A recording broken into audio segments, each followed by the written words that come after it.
So, today first thing what we will do is that how we actually can start designing of a wireless sensor network. So, fundamental thing is what are the components we need and how do we start. So, effectively wireless sensor network is the combination of wireless sensor nodes. The nodes will have the ability to measure parameters of interest and of course, the ability to transmit the data what they measure. Now, you have to understand something that when you are transmitting some signal, it is not just only the measured data, where from the signal is coming, okay? How the communication will take place. So, all these extra things comes which are not extra, which are kind of fundamental. So, if the node 1 sends some data, node 1 has to say that I am node 1. It can send the data continuously, but then receiver has to understand the data which is coming is genuine data. So, when we talk about security, that is the aspect we have to consider, that is the data coming from a genuine source, is the data for me, and then of course, what type of data is coming. So, there are quite a few things we need to understand. So, when we think of that wireless sensor node, design of wireless sensor node, Zigbee is a special kind of development, but if you forget about the Zigbee, if you forget about the standard protocol, you need to have some kind of processor, because the data comes, say sensor is interface to the processor. So, the data comes to the processor. Processor has to analyze to some extent, and then processor has to format the data, how the data will be transmitted, then you transmit. So, there are quite a few elements you need. So, one is the fundamental component is the sensor, then you have the processor. When we transfer the data wirelessly, you need to have some wireless transceiver. Everything needs power supply to manage the data, which means that whether you need to send each and every data. There are some data, raw data which are not carrying much information, whether you will send those, how frequently you will send those, how do you introduce the security there. So, all these things comes under data management and the security systems. So, security systems in many situations can be very important. If you do not want your data will be hacked by others, if you do not want that you do not want to transmit the data to some other system. So, all these things comes under security. So, those are the components you will have in any sensor node. So, you can represent the sensor node with this block diagram. So, you have to have sensor. When we deal with the processor, we must have the digital values of the sensor data. Sensor can give you signal either in form of analog or in form of digital. So, if you think of like contact sensor, okay, for home monitoring we want to monitor whether the refrigerator door is open, like that. So, contact sensor, so you get on and off, but most of the situation you have to think of the analog signal, because that is the complex. If you have digital data, it is very simple, okay. Interfacing digital data is very simple, but interfacing analog data you need to have ADC. ADC, selection of ADC also important. I mean, sometimes you get a processor which is hybrid processor. I mean, these days microcontroller usually come up with ADCs inbuilt. You may have 8-bit ADC, you may have 10-bit ADC, you may have 12-bit ADC. So, you may not have your own choice, but in some situation if you say that I need more resolutions, I can have a separate ADC, then you can go for 16-bit ADC. So, again, one of the things you have to think of that while you try to improve the performance of any system, reliability is inversely related to the number of components. So, if you increase your system performance by having many components, you actually decrease the reliability. So, those things also need to think of in the system. You need to have the storage. Some situation if you have non-critical application, So, for example, environmental monitoring, we monitor temperature, whatever it is, environmental parameters, they are non-critical. Why non-critical? Somebody is not going to die because the pollution level has increased few ppm, isn't it? Those type of situation. So, you can store the data and then you can transmit maybe every 15 minutes, okay, but you store the data for quite some time. So, you need to have the storage and you have to have the transceiver, which is important. Everybody needs the power, so you need to have the power. Most of the time this power which we are talking about is the proper level of power. So, if we work on 3.3 volt, this power unit generate 3.3 volt, or you may have a energy harvester which is basically a solar panel. So, those things need to be there in your system. So, that is the general block diagram of a sensor node. So, when we talk about the wireless sensor networks, so wireless sensor networks usually have many sensor nodes in the system, and each and every sensor node, they may be similar type or they may be something different. So, for example, if you think of the home monitoring applications, so this is the block diagram for home monitoring applications, we have different types of sensor node. Some sensor node, they monitor electrical appliance usage. So, whether you switch on the hot water kettle, whether you switch on the television, something like that. Some sensor node, they monitor some kind of furniture. So, whether you use the bed or use the toilet or use the sofa, use the dining chair. So, that is the different types of sensor node. Then some sensor node can be digital, like refrigerator door opening, normal door on and off. Okay.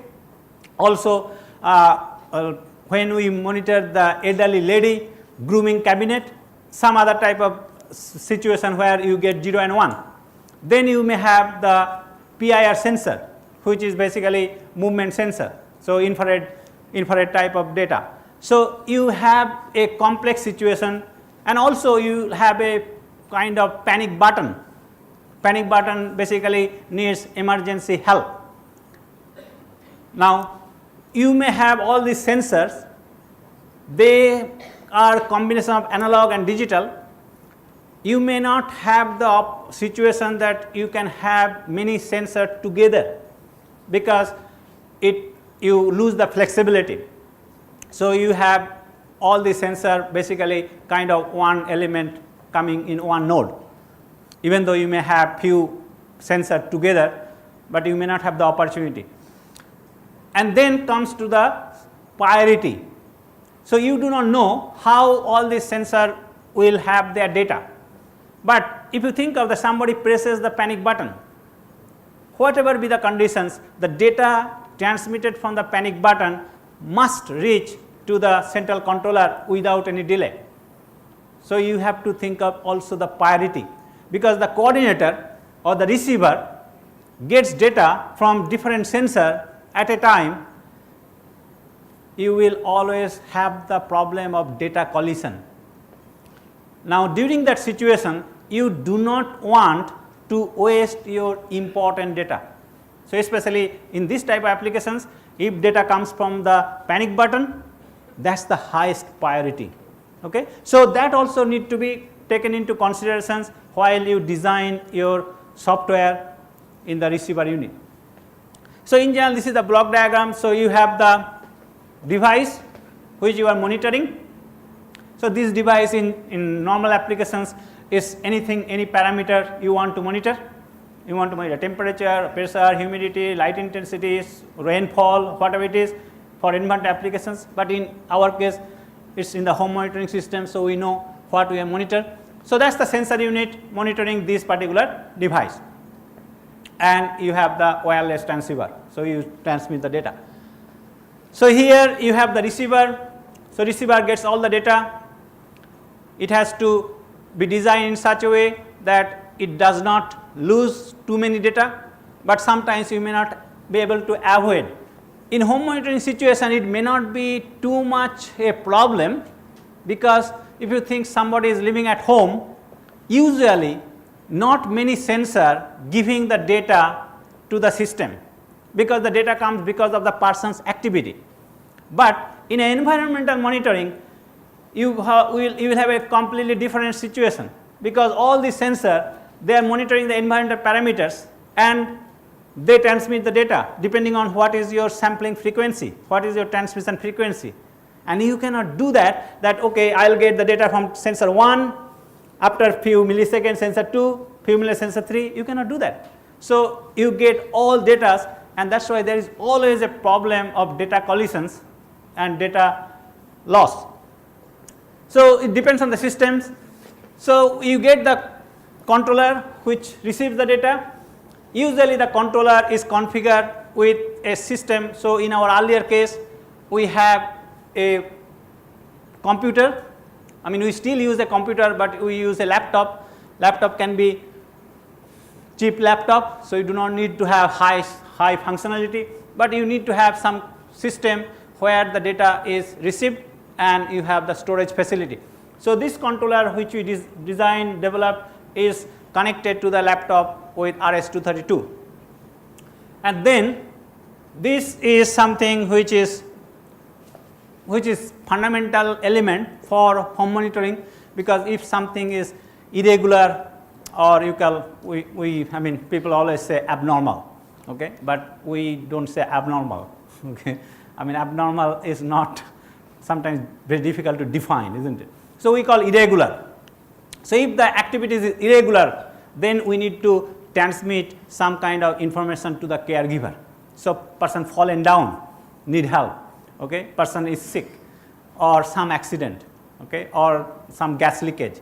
So you need immediate help, so that goes to the caregiver. So the caregiver usually can be anybody. So it can be a son, daughter, close relative. If somebody doesn't have, then of course a company, okay. So if it comes from a company point of view, then you need to go through a company where you need to pay monthly fees, okay. Otherwise, normal situation, that is the idea that it goes to a close person who actually look after. Now you may ask whether this type of system is already in use, not in New Zealand, but actually in Indonesia. I was quite surprised. Last year I visited Indonesia, they have already this system, but that system comes not the system what we plan to have, but it is coming just for few things, okay, like curtain, morning 7 o'clock, by 7 o'clock curtain should be open, if not they will send a transmission signal, something like that. But that is already been in place. They charge $100 per month, and that is done by a company which is a security company, quite interesting, security company in Japan called SECOM. I don't know whether anybody has heard of that, called SECOM, SECOM. So that's company actually selling this system, but not the monitoring for future, okay, is monitoring based on the present activity. So those type of things like curtain is on or something else. Data collision actually you cannot. Sometimes you give the priority, sometimes what you can do, the receiver you may have a big buffer, so you can collect all the data, and then when you go for the processing, then you have to see which data you need to take, which data you can. So data collision, sometimes what they do, from design point of view, suppose you have got similar type of node, so you can vary the sampling frequency, okay. I mean, I am not telling sampling, is transmission frequency. So you can design like, okay, few of my nodes, they will transmit at, let us say 100 megahertz, few of my nodes transmit at 98 megahertz, something like that. But you can understand that design point of view, it's not very easy, because then you are telling that you is a laboratory environment. Industrial point of view, they don't like to have those type of things. So it's little bit difficult, and sometimes it's difficult to avoid. So it comes down to the application. So if the application is critical, you have to go for the priority. But otherwise, you just don't care that even if you lose some data, it's fine, you are still getting. But some applications like environment monitoring, you do not need the data every few microsecond or millisecond. So you can have enough time, even if your transmission frequency is 10 minutes, every 10 minutes, you still are good. So, depends on the application. So, some applications you may have very critical situation, some applications you are happy to design leisurely. So, modem is that type of situation, that home monitoring we need to have the modem. Now, these days these 3 boxes they can come in one box. So, you may think that they are actually separate elements, but you can actually have everything together if you want to design only for home monitoring. So, you do not need to show separately. So, when we started, like this was 2006, so it is almost 10 years now. This will be quite interesting for you to see, because you may actually like to see something professional. You understand that, oh, we want to see something better, but this can give you the hope that being in the university where you do not have much infrastructure, research can still be done. Okay. So, this shows that the microcontroller board which we teach for the second year and third year students, that has been used to make the system. So, this is just current sensor. Idea is to monitor when the electrical appliances is made on. Okay. So, effectively we have to change. So, what happened, you have a 3-pin plug. So, that 3-pin plug you put your sensor. So, that comes from here, and then you make your circuit. So, as you see, you have the insulation has been broken here, because we need the wires separately. Usually you do not have, you have all the 3 wires, and then you have got the insulation tape on top, but you need only one, either live or neutral.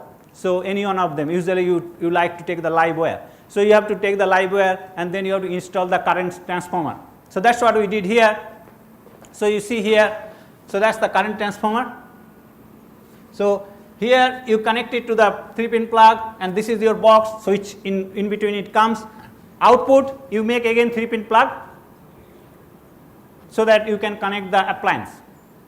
So, the live wire you connected the current transformer. So, effectively the current transformer here. So, when you switch it on, the load is connected. So, your current transformer gives you the signal. So, the very first prototype we were interested only whether it is on or off. Okay. So, it is only on and off. So, we do not bother about the measurement of power, measurement of current or measurement of power. But later on we extended it, we measure the power, we measure the harmonic distortion, so many other things. And also there is a problem, suppose you have got a appliance which is power electronics based component, then the waveform becomes very, very different. You do not get any sinusoidal waveform. Okay. So, those are the different issues, and that is what you need to go for harmonic analysis. Those things can also be done, and we have done in later part.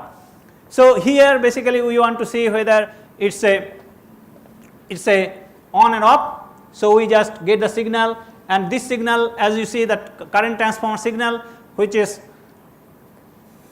very far from ideal sinusoid.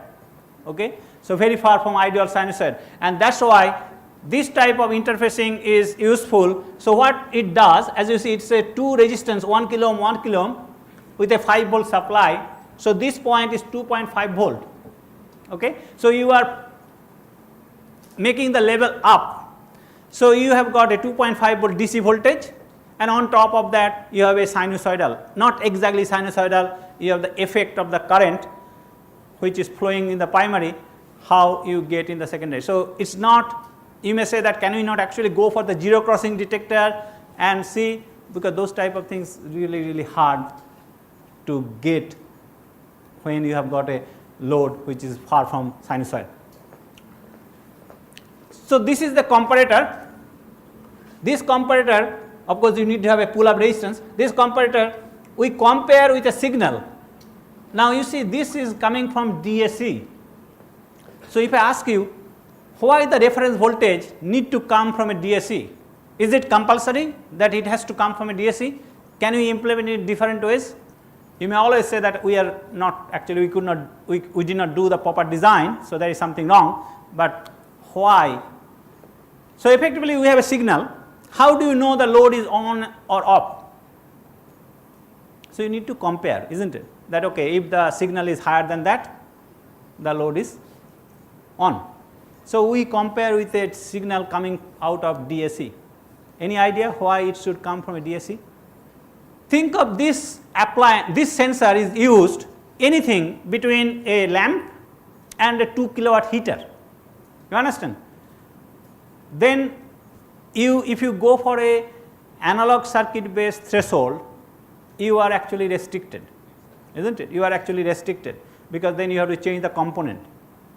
But if you do using a software programming change is very easy compared to change of any hardware component. So when you have a combination of software and hardware, always you have to think of that how could we utilize software more than the hardware. So you can just change the threshold level and that becomes a sensor for a lamp, sensor for a something in between load, sensor for a 2 kilowatt heater. So you just change, you don't need to change, otherwise you have to have a port and then you have to vary the port. Port should be accessible at the outside and it's not easy when you do something, the port settings will change. So you have to have the calibration. So all these hassles will be there. So this is one of the way. It's not the only way, but it can help to take into account for different loads. So that's the microcontroller we have. This is quite big. It's actually like 80 millimeter by around 70 millimeter. Okay, 80 millimeter by 70 millimeter. So it's little bit big. And this box almost like 110 millimeter by around 80 millimeter. Okay, and also thickness around 40 millimeter. And this is the transceiver, which is the BIM 418. Okay, that's the managed transceiver. And also you can see we have that antenna, because this transceiver must use a separate antenna. So these are the components you need to have if you want to make your wireless sensor node in the lab. Of course, I mean these days you can have very small sensor node available in the market, you can buy, directly use, but think of that if you design your own sensor node, you can have those things. And I mean earlier days we have actually paper published on the design of the sensor node. Okay, how can you design the sensor node, what are the functionality you can add, how you can add more than one electrical appliance in one sensor, all these type of things we have done. So that's the another sensor node. This is used for monitoring any appliance which is like force based. So the bed, chair, dining chair, sofa, toilet, so where the person sits. So effectively we want to know whether that particular appliance is in used conditions. Okay. So we use this type of sensor, flexi force sensor. Now if you ask me that whether this sensor is really good for continuous usage, at this stage I might say that we need to find an alternative. You understand? So that's another problem. When you think of making a system for continuous use, in the laboratory you do only 1-2 times, you are very happy. Sometimes if you want to test your system that is really good, give it to somebody, let him test, because he will damage it, because it will not work for continuous. So that's the difference of things when you think of making a system for commercial use. So this force sensor is very good if you use for some time, okay, few hours, few days. But think of the situation that this force sensor under the leg of the bed, any force sensor, they are basically some kind of piezoresistive element. Okay, so the piezoresistive element, if you apply force, dimension changes, take out, usually you think that is elastic, come back to the original state, again after some time you apply, they are good. But if you keep on pressing, then they lose the elastic property. So that's the problem. So the the function, the performance changes with time. So, this is very popular force sensor available today, and lot of these force sensors are used in many robotics applications. So, think of the robot, they made artificial finger and they press something to pick up. How do you control the force on the finger? So, this sensor comes on the tip of the finger. So, you can get the information and you can apply the actuator with that much force. Otherwise, the robot will press and it might damage. So, think of that picking up a glass and picking up an egg. You can apply a little bit force in the glass, nothing happened, but if you apply a little bit more force, the egg will break, isn't it? So, that type of situation this force sensor is used, but there are some problems when you use for continuously. Okay. So, right now we are thinking some alternative to this force sensor. Now, bed monitoring, if you follow the papers reported in by many people, those who are working on home monitoring or physiological parameters monitoring, they use also some kind of seat under the bed, okay, under the persons, in between the top of the bed. But monitoring the leg sometimes can be done very cheaply. Okay. That type of pressure sensor which are used under the persons on the top of the bed is very expensive, maybe cost few thousands of dollars, but this sensor they are not very expensive. The force sensor you will get around $75 to $100. So, is good, but depends on the applications. So, continuous use is a problem. We actually did a lot of experiment with bed sensor. If we have four sensors under 4 legs, and if you monitor the sensor continuously, you can tell about the sleeping quality of the person. Okay. Sometimes the person in the night sleeps on the bed, but you actually can also determine the breathing. Okay. You can tell whether the person has kind of shivering, okay, whether the person is sleeping in the middle or diagonally, all these things can be analyzed.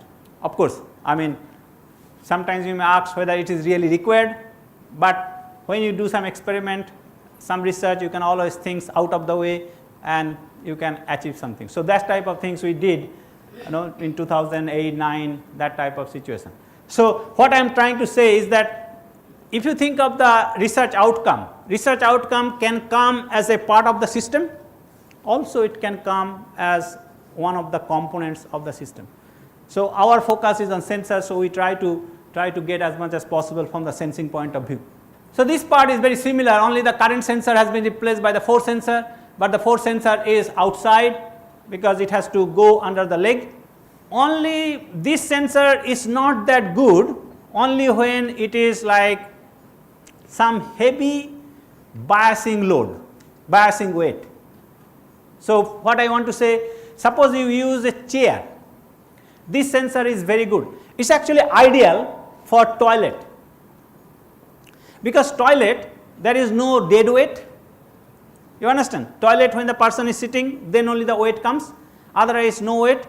But if you think of a bed, sometimes the bed itself is so heavy, bed may be 200 kilogram. Okay, you may not have these days, but if you think of somebody has got very old is gold, that type of bed, they are so heavy weight, and they may say, oh, it's like I don't know in India what type of wood, like in New Zealand they call it rimu. Okay, I think it's like in India called mahogany something, like that, very expensive. The bed may be the expensive than the man. Okay, so that type of, it's a heavy bed, 200 kilogram. So if you have 200 kilogram dead weight, and then person who is at 50, 60 kilogram, change is very little. That's a problem for this type of sensor. But like chair is usually light compared to the dead weight to the person weight. So it's not a problem for that type of situation. So you understand the point what I am trying to say. So if your change of weight is significant, dead weight or biasing weight is not much, this sensor is still quite good. But that type of situation where the weight is continuously applied on the sensor actually lose the functionality.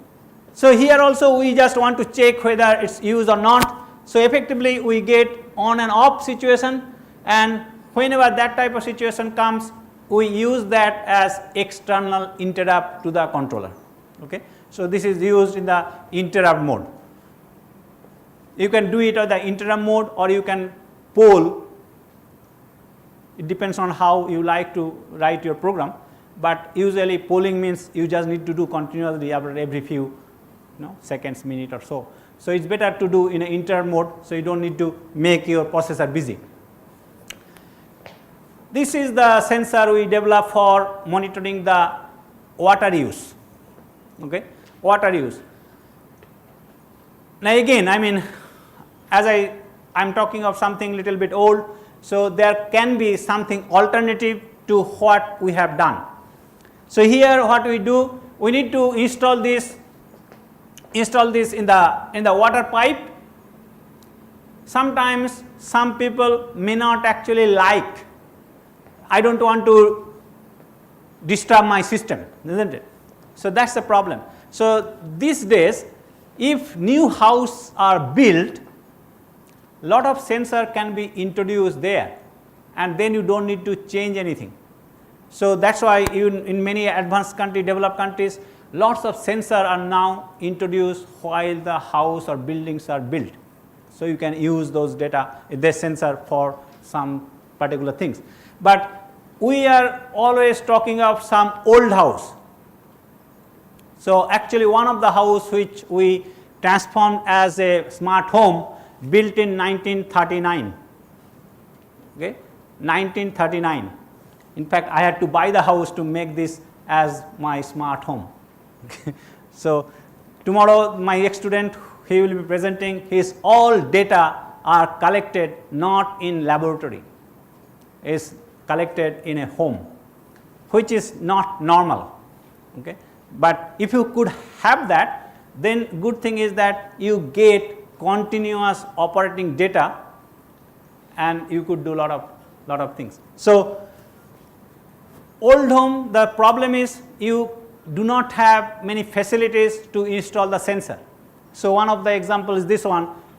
If you want to know water use, how could you do that in an old system, old house? So, you have to install that type of sensor. So, you need to do some mechanical change, is not it.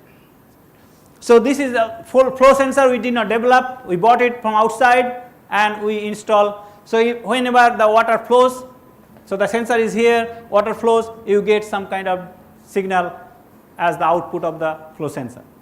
So, when we developed the system, this was this mean selective activity monitoring. So, that was given by the student SAM. So, selective activity monitoring, we do not use that name anymore, okay. We just say smart home. Okay. Okay, so that is the sensor, and of course, we have the contact sensor, which is kind of digital on off, and you come to the now coordinator. So, the coordinator, which actually also based on microcontroller. So, if you see the coordinator block diagram, so it is built on the microcontroller, you do not have any sensor here. So, you need some kind of display. Actually, I will talk about that a little bit more in detail.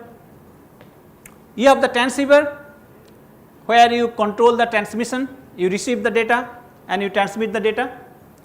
So, you need to have the antenna, and it goes to the computer through RS-232. Now, while you have written the microcontroller or microprocessor program, you come across the problem of having the display, isn't it? Of course, if you have LED display, it is not an issue, but yesterday Professor Islam's student, if you remember that RFID thing, the display, actually display takes huge amount of time, isn't it? I mean, if anybody has done that and realize the difference, is fine, but otherwise you can actually check. So, suppose you have some kind of check of the status, okay, yes or no or some level. So, you need just only few codes, isn't it, few lines of code, but if you want to say that is on or that is off and in the display, you will find the display take quite a long time, isn't it? So, your code may take only let us say 10 microsecond, but your display may take 500 millisecond, okay, depends on the display. Some display may take less time. So, from designer point of view, you may always think, I do not need this bloody display, it's taking a lot of my time, isn't it? But if you design a system without a display, problem is nobody will buy, isn't it? Because the general public, they only see the display, isn't it? Display is most important thing to them. They don't care what is going on inside, they want to see the display. So, that's that's from engineering point of view, it's difficult for you to accept, but that's the reality. In fact, that sometimes makes such a problem that you may not be able to tell your system is operating on real time. If people ask you, you may say it's almost real time. Okay. So, what is most and almost? That's level. So, few millisecond, few second, few minutes, it's almost real time. So, you get this problem, especially when you think of IoT, that's a killing factor, okay, and you may demand very high end processor, which may not be possible to have it. So, this is one of the problem that what do you want? Do you want a display? Engineering answer will be no, we do not want a display because it's just wastage of time. But at the end of the day, you make something for general purpose applications where display is very, very important. So, this will be something which you need to have in your controller. Controller will communicate with the computer with RS-232. So, that is also another important thing, that how quickly you want to communicate with the computer. Okay. So, this one yesterday I have shown to you that first prototype what we built using MANET, manual ad hoc network, and we use a separate transceiver BIM 418. It operates at 418 megahertz and it uses 5 volt. Usually the microcontroller operates at 3.3 volt, and when it transmits, it gives you around 20-22 meter of range, even though you use a big antenna. So, it makes the systems quite complicated, power demand is quite high, but at that time we did not have any other options. So, now you make your own protocol. So, you write your own protocol. So, think of that, you have got 20 nodes and you have a central controller, you are trying to communicate with them. So, one option can be that you decide that all the nodes will send the data, receivers will collect the data, whatever way it gets, it collects, but that is a big problem, isn't it? So, what we did at that time, we want the nodes to continuously operate, not a problem, they have their status, then the controller, it will ask. So, I will ask, okay, send your data, I will wait. If that fellow is not sincere at all, after some time I told, you are out, I do not want data from you, then I go next. That I can decide who is most important. Suppose he is most important, I can ask him few times, go few, again come back, again I go others, come back. You can decide what you want. So, that is the general protocol for any communications. So, now when I ask him, I need to know when he sends the data, because at that time if somebody else sends me data, usually it does not happen, but it can happen. It can have some other nodes existing by some other system. So, I need to know whether data is coming from him, you understand. So, what you usually need to do, you need to give, so this is actually very low level, very low level, which is actually the called machine language. Okay. I mean, we always talk about the high level language, but at the end of the day everything need to go to the binary form, 0 and 1, that is the life, isn't it. So you have to think of the machine language how it works. So in the machine language, what we do, the controller sends the data to one of the sensor. It decides which sensor, so it sends the data. So what it sends? It sends some signal which is the binary code. Now in that binary code, it has to tell who am I, because sensor may receive data from somewhere else. So I am sending, this is my code, I am Subhas, okay, S will be there. If S is there, then you decide, but somebody might have S something. So security comes there. How do you actually identify yourself without losing too much data, and at the same time no opportunity for other system to enter into your system, isn't it? And when we talk about hacking is what? Hacking is anybody, unauthorized person, unauthorized code basically entering your system and ask your system to respond. That's the hacking, isn't it? Of course, sometimes that can go and change your code and it just malfunction. So it has to tell who am I, and my sensor should be able to recognize that. So once the sensor recognizes, so that's what we have, it's a 3 code. So one code is the starting code, another code is the data for that particular system, another code is the end code. So I have to say this is my starting code. If you get my starting code, this data, then see whether data is from me, okay, and I will end with this code. So in your node, you have to compare, is it my starting code? Is it my data coming from my master?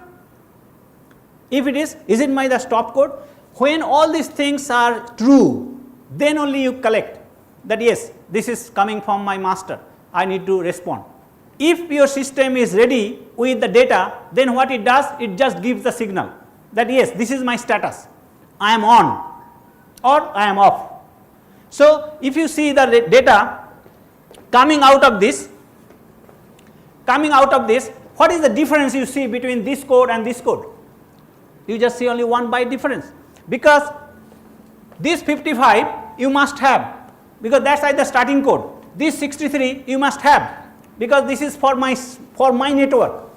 What it does, it just add 1 byte, that's my status, and then the end code.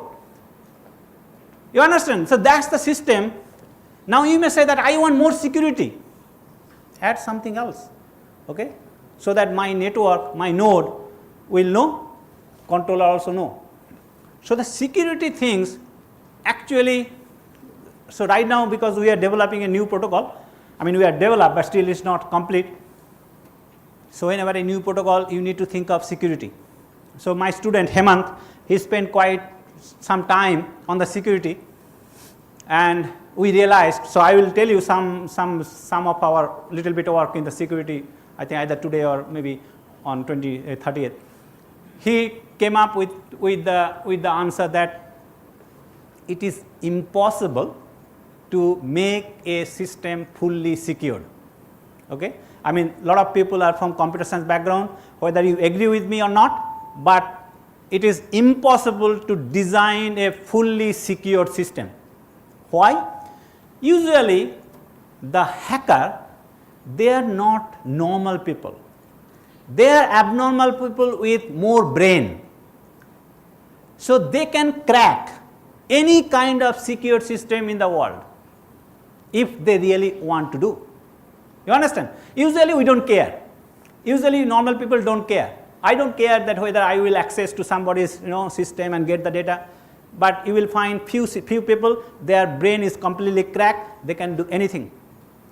Of course they ended up in jail in some other country, but I always find that if we could utilize that guy, you can make the system really secure. Do you understand who I am talking about? Huh? Not hackers, that is a person who is in jail now. Huh? Huh? That American guy, I think he is in UK or he is in Russia. Huh? Yeah. So, Edward Snowden. So you think of his brain. I mean, I always find that US should have used him to make the system fully secure. Instead of that, they just force him to go to jail and then, isn't it? I mean, if you think of the sitting somewhere else and you collect the data from NASA or Pentagon or whatever it is, I mean, how brainy he can be? It's not general brain like what we have. So it's impossible to make a system completely secure, because what it does, see, if you see here, this is a very, very simple and very, very simple system. It's one of the simplest system. Now, if somebody gets this data and if somebody gets this data, do you think that there will be any fool who cannot understand what is happening? You understand? So that's what. I mean, what is that? In general, instead of 3 bytes, you may have 30 bytes, you may have 100 bytes, but at the end of the day, you will be very, very easy, it will be very, very easy to see what is going on.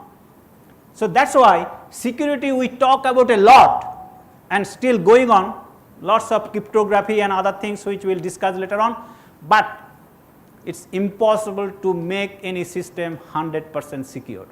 Okay? And what it comes down? It comes down using excessive data to make the system secure. If you have your system fully secured, which is impossible though, but you can make the system secured, highly secured, you are adding lots of extra bytes. So it actually takes the toll on the communications, on the reliability, on the data loss, so many other things. You understand? Because you have to add extra bytes to make the system secure, and that means you are adding the complexity actually without changing the performance of the system. So that's the point I want to stress, that usually in the machine language, that's the way things are implemented. So you have the code where you give the starting code, you give the identification, you have some stop bits, sometimes you give the checksum, sometimes you give the parity, just make things more complicated, but at the end of the day you want to transmit or you want to convey the information. So the information only few bytes. Here if you see, out of 4 bytes, only 1 byte is information, isn't it? So you are using 25%. When we use the Zigbee protocol, we use 4 bytes out of 52 bytes. You understand? Zigbee protocol is such that you have to send 52 bytes for 4 bytes of data. So you are using only 8%, here 25%, because very simple. So that's the basic things for transmission. Okay.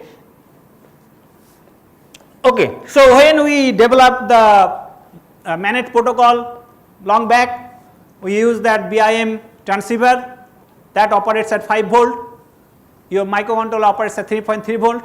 So we have few issues with that. So so your microcontroller, you need to have it because you need some kind of processing. Your transceiver is just a transceiver which transmit data, either it transmit or receive. So you need to have a separate microcontroller for making your system. You need to have a separate antenna, because that transceiver what we used at that time, it does not transmit without an antenna. If you have seen the yesterday in Professor Islam's lab that somebody has shown the Zigbee, Zigbee has the patch antenna. You do not need a separate antenna. If you want to extend the range, you can still add a separate antenna. But in that transceiver, we must have a separate antenna. It needs a separate 5 volt supply, because that BMI IC was designed at a operating voltage of 5 volt. Okay. But usually the microcontroller takes 3.3 volt. So if you have 2 supply in your system, you need to have 2 supply, which sometimes is a demand, isn't it? Sometimes a demand. From designer point of view, you have to think of how can you make your system without too much demand. Okay. So that's a problem. And another thing was, it was operating at 418 megahertz. In many countries that may not be a licensed. Okay. So some country they allow you that you can use this frequency. So you can design the system, but that frequency may not be allowed in other country. So, the 2.4 gigahertz what we are talking about is ISM band, that is actually licensed everywhere. Okay. So, you may say unlicensed, but it is licensed everywhere. And develop protocol needs many things to make it a standard protocol. Whatever you design yourself, you may be very happy to use, but when you give it to others, they may come up with lots of problems. So, we needed to develop something different. So, that was the background of switching to Zigbee. So, you have your own system and then you say this is actually not good, others may not like it, it has got lots of drawbacks. So, you need to think of, so Zigbee was the reason of switching. One of the main reason of switching is that operating frequency which can be easily adapted without any kind of technical and legal hassle. So, 2.4 gigahertz is the best frequency you can develop your system. So, I showed to you this diagram yesterday. So, Zigbee basically you have, if you want to use Zigbee as a transceiver, is very simple, power supply ground and you have data input and data output.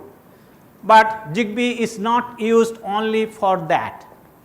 When we use Zigbee only for that in the very first time, because our design was based on BIM 418 radio matrix, we just replace it. So, we replace it by Zigbee without changing much circuit. So, that was really good, but then we realized that you don't need any more microcontroller. Okay. So, we remove that using. Now, yes, tomorrow we will show you how we can, those who have already used Zigbee, they might be familiar with that. So, if you use Zigbee as a Zigbee protocol and think of that you have got 50 nodes in the system, you have to identify each and every one, isn't it? So, there is a software configuration which you need to do before you use the Zigbee, clear? So, you need that explorer. So, that is the explorer, you use that, Zigbee comes on the top of that explorer. This goes with your USB connections with the laptop or your computer. You need to use the software called Exitive, Zigbee configuration terminal utility, and you have to identify each node what he is in the system. So, you have to give a PAN ID, personal area network ID, you have to give some other ID, and then you have to tell whether, so I am talking about Zigbee as a Zigbee protocol, okay, not Zigbee as only a transceiver. So, whenever you do that, then you have to tell whether you have got one signal coming from sensor, whether it is analog or digital, all these things you have to do. And then you can also tell whether you want to use the RSSI or not, you want to go for sleep mode or not, what will be the operating frequency, all these things you have to do. So, anyway, we will be going through that tomorrow one by one. So, you will be getting much more clear idea. But here if you want to utilize the Zigbee fully, you have to do that. Now, once you do that, the problem is that you do not know how the communication takes place, what it does for the priority, all these things are not known to you, you just follow the protocol. How it configures the data, you do not know, but once you run it, you will see the data is coming, then you have to decide, okay, these are my start bit, this is the configuration for that particular Zigbee, PAN ID and so on, and finally these are the actual data coming from the Zigbee, and then you have to extract the data. So, those things you have to write down using a separate language, I mean either C# or C or whatever it is, but you have to write a separate software. So, tomorrow he will tell you software part. So, the configuration ID, configuration software, you will get this window and you can give the baud rate, how many data, whether you have any parity bit, how many stop bit, all these things you have to give all the command, and also you have to give, so that's the PAN ID you have to give, and also you have to say whether it's a node or it's a coordinator. So usually you have one coordinator and you have many nodes. So usually the coordinator and the node, they have similar PAN ID, then only it will be communicating the data within that. You may have another network, but it will not interfere if you give different PAN ID. Okay. Actually what it does, even though it's a 2.4 gigahertz, but it has got a 16 different frequency. Okay. So it changes the frequency within that 16. So it just changes. So if there is another network existing in the system, neighborhood system, then it changes the frequency so that interference will be minimum. So all these facilities it has inbuilt. Maximum baud rate you can go 115K bits per second. So that's the maximum. We actually did not try it at that high baud rate. We always restricted 9600. Okay. Because of home monitoring applications, you do not need a very high baud rate. But there are different baud rates possible, and that's the maximum baud rate you can go. So one of the project which we developed very, very long time back is on the weather station. So we use the Zigbee module just for the communications. So we have only 4 sensors: temperature, light, pressure, light intensity, pressure, and air pressure, and humidity. So these are the 4. So that was like when we moved from transceiver, radiometric transceiver to Zigbee, we just wanted to see how the Zigbee actually works. Okay. So that was way back in 2009, and this was a kind of a final year project. So final year undergraduate project. So don't expect the level is too high, but it was just a validation that Zigbee can work. So we developed 4 modules with the same sensor, and each module just transmitting the data.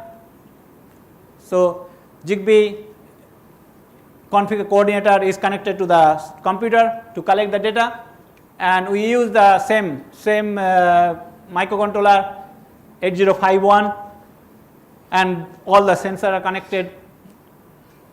So we configure using the COM port. So you see the baud rate is 9600.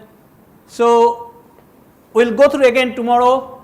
So coordinator, you have to set up the coordinator, you have to set up the end device, you have to update the firmware, you have to set up the COM port, you have to give the PAN ID. Once you give the PAN ID same to the coordinator and the node, they automatically set up the connections. Coordinator sends broadcast command, and it decides how the node will respond. Okay. So all node can respond according to the Zigbee, but in this our case we ask one of the node to send the data, and it sends the data. Okay. So all these sensors basically they are all analog sensor. It comes to ADC, and again this is a problem because you will find that usually microcontroller has one ADC or 2 ADCs. If you have 2 ADCs, usually the number of data bits are different. So this Intel 8051, it has got 2 ADC, one is 8 bit, another is 12 bit. So it depends on what resolutions you want to use. So of course everybody likes for higher resolution. So we use the 8 bit. Now it gives you 8 different analog multiplexing. You understand? So you can use up to 8 sensor, 8 analog sensor. But then when you write your program, you have to select only one at a time, isn't it? So you have to select one, get the data, convert it, store it, then you go for changing your switch, and you do. I mean, this is the normal things. You don't have so many ADCs in your system, isn't it? So these are the things which comes in your microcontroller programming. Okay. Now if you do this way, then there is no alternative. But of course if you do the Zigbee does the same thing, but you don't do. You understand what I mean? Zigbee does its own way, but effectively it has to go through this process. that you have to multiplex the data sensor and one by one. So, what we did, you can see the microcontroller board which is available in standard laboratory for undergraduate teaching. You make this one with the sensor with the Zigbee, and you can connect it to the appropriate port. Okay. So, it is not very high tech. Okay. We are not discussing high tech, we are just trying to tell that research can be possible even though you may not have good infrastructure. Okay. So, this type of microcontroller board you can get everywhere, it is not a big issue, but you have to make this. So, depends on what type of sensor you use and this Zigbee, if you use Zigbee as the con. And then we just design our own protocol again. So, here we have the address which is used as kind of identification as well as start, and then you give the data, sensor data 1, 2, 3, 4, and then of course you have a stop bit or stop byte. Here all the 4 sensors are connected to one microcontroller. So, the microcontroller have all the data, and then it just puts the data and it formats and then it sends. So, we send 27 characters because we decided this each sensor data will have 5, then we have got another 4, and then you monitor. This is the graphical user interface what you need to design. Now, from engineering point of view, you may actually think that this is not required, but as I said, I mean, you will find all the computer based control system, you must have the graphical user interface, and the display is very, very important when you show the data is actually coming online and is displayed. Now, sometimes what type of software you use, that depends on the availability of the software. Sometimes of course you are dictated that you must use this particular software, but otherwise there are different options, isn't it? So, actually we at that time we use C#. Many people go for C++, but there are other software, Java and other things, but this was developed using C#. For microcontroller programming, you actually use some kind of C program, but that is not exactly C, because that is like modified C. Basically you use the IDE, integrated development environment of that particular microcontroller. So, it will change depending on what microcontroller you use, isn't it? If you use Intel 8051, you will have something. If you use Arduino, you may have something, but that is like a modified C, because you can take the registered and other things as header file, also the port address and some software, some subprogram you can use directly. So, it depends on what type of environment you use, but you need to have that. So, then we move to Zigbee protocol. So, the earlier one we use the Zigbee just as a transceiver, but we move to Zigbee protocol. So, we developed some Zigbee system using Zigbee protocol. We will give you some idea tomorrow. These are the things I told you yesterday, that problem between Zigbee and Wi-Fi, and it's not that perfect. So, I will stop here for some time. Any questions?